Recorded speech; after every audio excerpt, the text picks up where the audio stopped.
বিসমিল্লাহির রহমানির রহিম। আজকে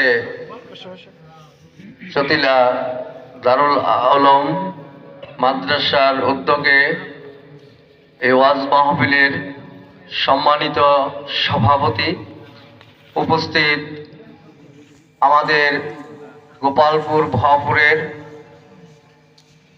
অত্যন্ত বিচক্ষণ একজন চিকিৎসক, দানবীর, এক গ্রামে তার যে পরিচিতি টাঙ্গাইলে তথা সারা বাংলাদেশে আপনারা জানেন, সেই প্রাণপ্রিয় আমাদের অহংকার, আমাদের গর্ব, এই রদ্দা শিমলার মাটিতে তার জন্ম। ডক্টর আলহাজ রফিকুল ইসলাম সাহেব আজকের এই মাহফিলের প্রধান অতিথি। আজকে আমি অসুস্থ। আমি আপনাদের কাছে শুধু এইটুকুই বলতে চাই যে আজকে মাননীয় প্রধান অতিথি এবং প্রধান বক্তা রয়েছেন আমাদের এই গ্রামে। আমি মাননীয় প্রধান অতিথির কাছে এটুকু আহ্বান রাখতে চাই যে এই মাদ্রাসাটি নতুন করা হয়েছে, মাত্র 4 বছর বয়স। এই মাদ্রাসাটা কি আমাদের গ্রামের একটি বালিকা মাদ্রাসা রয়েছে, সেই মাদ্রাসাটি হলো আমাদের মাননীয় আব্দুল সালাম পিন্টু তার আম্মার নামে। আর এই মাদ্রাসাটি একটি হাফেজিয়া মাদ্রাসা।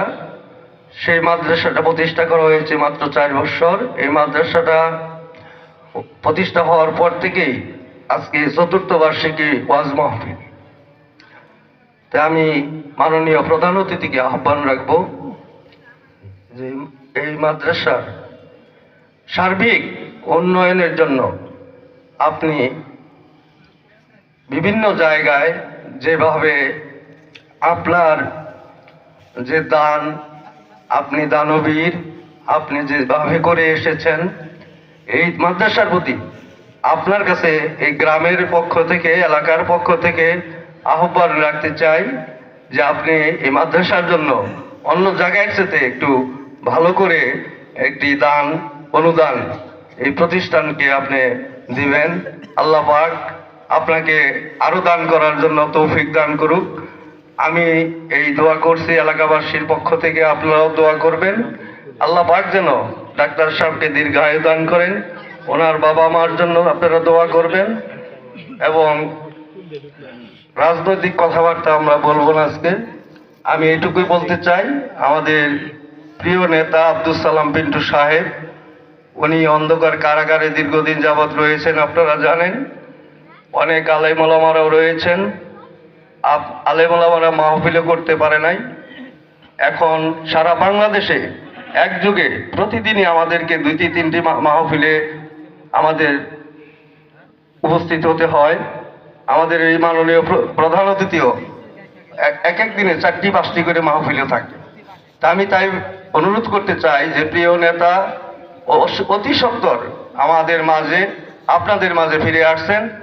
আপনাদের মূল্যবান ভোট নিয়ে আগামী জাতীয় সংসদ নির্বাচনে আল্লাহ পাকের রহমতে আপনাদের মূল্যবান রায়ের মধ্য দিয়ে আবারও যদি বাংলাদেশ জাতীয়তাবাদী দল ক্ষমতায় আসতে পারে, আমি মনে করি আব্দুল সালাম পিন্টু এবং সুলতান সালাউদ্দিন টুকু, তারা বাংলাদেশ জাতীয়তাবাদী দলের কেন্দ্রীয় নির্বাহী কমিটির একজন নেতা, 2জনই নেতা। তো আমি মনে করি যে আমাদের গর্ব, ওনারা যদি নির্বাচিত হয়ে আসতে পারে, আমার বিশ্বাস, আপনাদেরও বিশ্বাস, যে 2 ভাই মন্ত্রী হিসাবে আমরা দেখতে পাবো এই এলাকার উন্নয়ন ইনশাল্লাহ। আগে যেভাবে 92 থেকে এবং 2004 থেকে উনি এই মসজিদ, মাদ্রাসা, রাস্তাঘাট যেভাবে উন্নয়ন করেছে, আবারও সেই উন্নয়ন কাজগুলি আপনাদের মাঝে অব্যাহত থাকবে ইনশাল্লাহ। তার জন্য আপনারা দোয়া করবেন। সুলতান সালাউদ্দিন টুকুর জন্য আপনারা দোয়া করবেন। এই কথা বলে আমি মাননীয় প্রধান অতিথিকে আজকের এই মাহফিলে উপস্থিত হওয়ার জন্য এলাকার পক্ষ থেকে আন্তরিকভাবে অভিনন্দন এবং কৃতজ্ঞতা জানাচ্ছি এবং তার মূল্যবান কথা বলার জন্য আমি অনুরোধ